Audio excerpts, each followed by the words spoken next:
ṣé máa ṣiṣẹ́ tá a ṣe nílẹ̀ Yorùbá àṣìṣe tá a ṣe ní wípé àwọn tí ò lọ́pọlọ là ń dìbò fún, àwọn tí ojú inú wọn ti fọ́ títí ìta wọn ti fọ́ là ń dìbò fún. ẹ̀ṣẹ̀ kan ṣoṣo tá a ṣe nìyẹn nílẹ̀ Yorùbá. àwọn representative wa nílẹ̀ Yorùbá ojú inú wọn ti fọ́ títa wọn ti fọ́. ẹ̀ṣẹ̀ kan ṣoṣo tí Yorùbá ṣe nìyẹn. ẹ̀yin tèmi báwo ni o? Lizzy Anjorin ó ti dá sí ọ̀rọ̀ Yínká Aláṣeyọrí, ó ti dá sí ọ̀rọ̀ arábìnrin yìí. ẹ̀yin tèmi bó o ní kàjíká gbọ́ látẹnu Lizzy Anjorin, bóyá ìyá máa fọ́gbà yán kan ni o, a ò tí mọ̀. tó bá jẹ́ pé day one tí èmi kìíní ti sọ̀rọ̀, when I was talking about land, nobody reason along with me. Nobody. In fact, a lot of you thought I was talking or speaking out of point. Ṣé mo ye danger tí èmi ọ̀tá mi wà for telling you the target of àwọn tí bí tí ò bá sí Ọlọ́run tó ń kó mi yọ. Ṣé mo ìtumọ̀ kí èèyàn kó fẹ́ wọlé tọ̀ yín, kó fẹ́ ṣàbúrú fún yín, kéèyàn kọ́ dẹ̀ dìde kó máa sọ pé wọ́n fẹ́ ṣàbúrú fún yín, wọ́n fẹ́ ṣàbúrú fún yín. Ẹ̀yin tí mo tún fún ní expo ẹgbógun tí mi bí kọ́ta mi kú,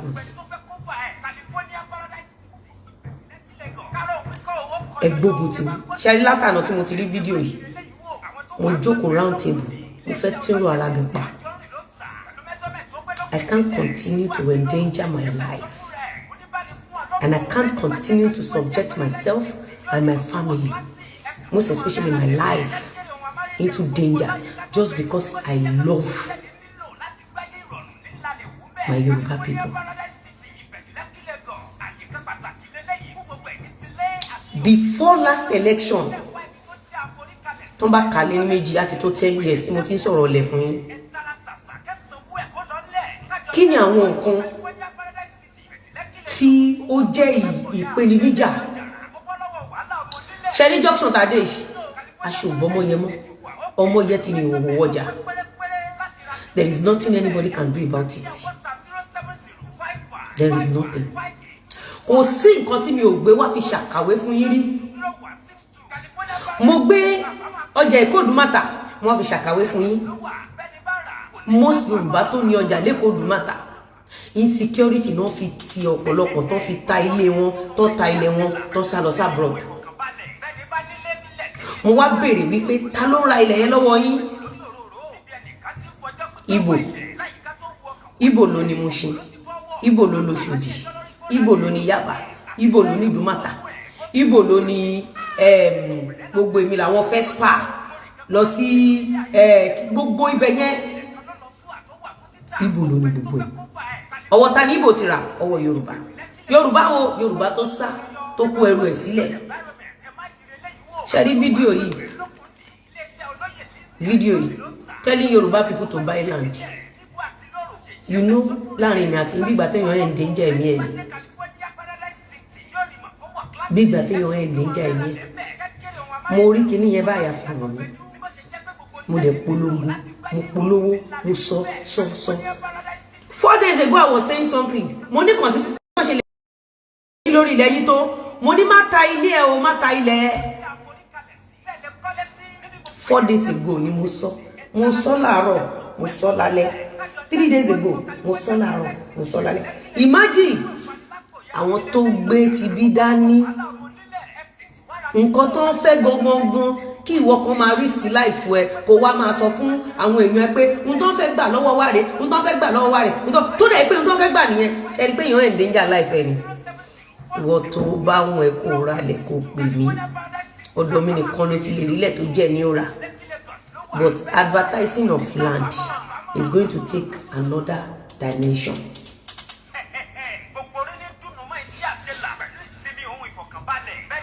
Ṣé rí nísìnyí wípé ká sọ pé ní gbogbo Nàìjíríà yìí ká sọ pé Lizzy ló gbọ́n jù, ká sọ pé Lizzy lọ́lọ́run fi ọ̀ràn yẹn hàn jù, ká sọ wípé Lizzy Anjorin, Dr. Chief Honourable Mrs. Lizzy Anjorin làwa, ká sọ pé òun ló rí ọ̀la an angel that sees tomorrow. Mo dúpẹ́ lọ́wọ́ gbogbo ẹ̀yin tẹ́ listen sí mi from day one. Mo dúpẹ́ lọ́wọ́ gbogbo ẹ̀yin tẹ́ ralẹ̀ lọ́wọ́ mi. Mo dúpẹ́ lọ́wọ́ ẹ̀yin tí ẹ trust mi. Tó jẹ́ pé tí bá polówó lẹ̀ ẹ ní rílẹ̀ ẹ sójú báyìí. Ẹ dẹ̀ bẹ̀rẹ̀ sí ní deposit. Nǹkan tó ṣẹlẹ̀ l'Amẹ́ríkà lénìí. Èmi ń kọ́kọ́ fún yín ní prediction rẹ̀. Nǹkan tó ṣẹlẹ̀ ní UK.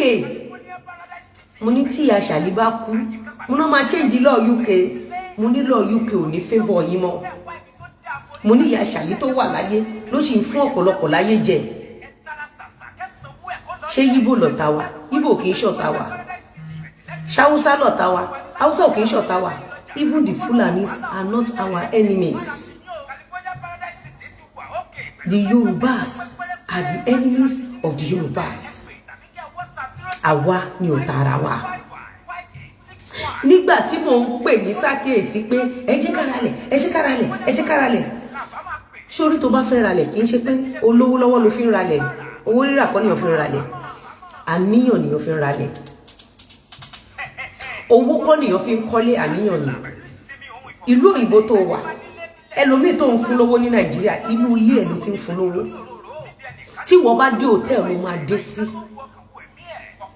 Ẹlòmíì tó ló ń ṣàánú, aṣọ tó bá wọ̀ wọn bí ìyá ẹ̀dá kò wọ̀. Ẹlòmíì tí wọ́n rò pé òun ṣe ìrànlọ́wọ́ fún tó bá jáde, bí makeup ṣe máa dúró lójú ẹ̀ kò lè dúró lójú wọn tó lọ sọ pé òun ṣàánú. Yorùbá ní Yorùbá ò mọ̀ òótọ́, Yorùbá ò ní òótọ́, Yorùbá ò ṣe òtítọ́. Inú ọjọ́ tí mo ti ń talẹ̀ Yorùbá ló fún mi problem jù nílé ayé mi. Ọjọ́ tí mo ti ń talẹ̀ Ìgbò ò fún mi problem rẹ̀. Ibi tí èmi àti Ìgbò bá jọ sọ̀rọ̀ sí ibẹ̀ la máa bá. Èèyàn mélòó ló ń talẹ̀ tó wá ń tú àṣírí fún yín, tó wá ń polówó fún yín láàárọ̀ lọ́sàn-án lálẹ́ bí Lizzy Anjorin ṣe polówó fún yín. Ẹ jẹ́ ká tútù ibẹ̀ yẹn gbọ́, ẹ jẹ́ ká tútù ibẹ̀ yẹn gbọ́, ẹ jẹ́ àtúntò. Terrorists, if terrorists ask for weapons, they ask for money, they ask for concession on future laws of this land.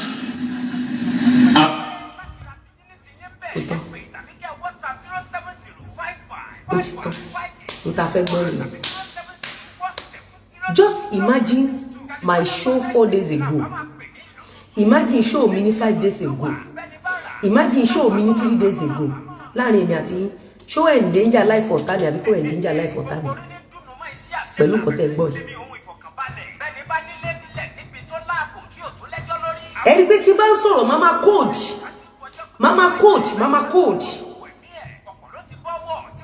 Ṣé gbọ́ nǹkan tó fẹ́ ṣá? Wọ́n ní kẹ́ ẹ fún wọn ní kẹ́ ẹ kó dọ́kúmẹ́ǹtì ilẹ̀ yín. Kẹ́ ẹ kó fún wọn pé wọ́n ní àǹfààní lórí ilẹ̀ yín. Ẹ ti ń disturb ayé wọn jù. Ẹ ti ń stress wọn jù. Ní ìjẹrin mo ní gbogbo yín tó ń lé kúrò nínú ilé yín, mo ní ẹ lọ get documents. Mo ní gbogbo yín tí wọ́n lé kúrò lágbègbè yín, mo ní ẹ lọ get document, ẹ lọ ṣèwé lé yín. Mo ló lè sá kúrò nílé ẹlẹ́ni, mo ní má kálé ẹ o. While I was doing this show, imagine nǹkan tó ń ṣẹlẹ̀ lọ́dọ̀ àwọn alára gbé. Tó bá ra lè lọ́wọ́ Yorùbá, ọ̀tọ̀ làdéhùn tẹ́ máa ṣe, ọ̀tọ̀ làdéhùn tó máa bẹ́ẹ̀ ṣe. Gbogbo nǹkan ní Yorùbá máa fi ní ẹ lára kí nǹkan má ṣe ṣe fún ẹ. Ra lè lọ́wọ́ Yorùbá. Tó bá ra lè lọ́wọ́ Yorùbá, lẹ́yìn tó bá ra lè yẹn tán, ǹjọ́ mọ̀ pé tó bá tún ṣe oríire, a tún máa ṣe wọ́n bíi kán waste your time. Kò gbà nǹkan tó belong sí ti. Tó bá talẹ̀ fún Yorùbá, Yorùbá ló máa ralẹ̀ lọ́wọ́ ẹ̀. Yorùbá ló máa lóun fẹ́ gbowó padà. Yorùbá ló máa lọ gbé ọlọ́pàá bí EFCC dìde. Àbí kán lọ sí cyber crime. Yorùbá ló máa lówó táwọn wá fi ralẹ̀ lọ́wọ́ ẹ̀. pé owó fraud ní kó wá gbé e. My experience doing property with Yoruba people, it's something I can't explain. That is why let's marry most people that sells land. Ilẹ̀ onílẹ̀ lọ́pọ̀lọpọ̀ máa ń tà fún wọn. Ilẹ̀ tó máa wà controversial tí wọn ò ní rí bí deliver fún wọn ni wọ́n máa ń tà fún wọn. Òun lè ṣe máa rí pé ìran Yorùbá ló máa wà comfortable láti ta ilẹ̀ kan ṣoṣo fún bí èèyàn 50.